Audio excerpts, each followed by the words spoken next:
Kwa mbele nyakoro mgajwang Sara Achieng mongere kaka Angel of War obedo jaloch tuke magadhong kidieny mar lightweight bang' rodho Edith Soldad mawuok e piny mar Argentina tuke mag nobage Chatterhall bore Nairobi.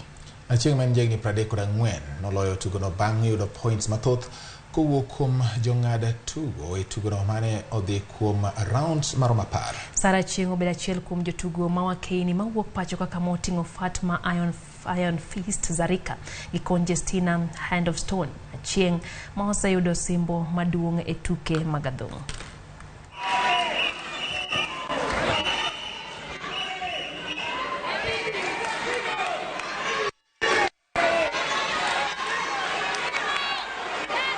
We have so many champions who were scared to come to Kenya. We tried to communicate to three to four opponents, and they refused.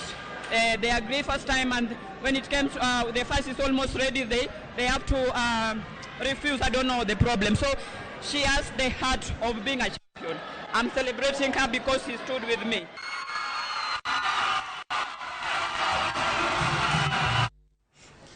Club mar Migori Youth oyudo loch nyalodi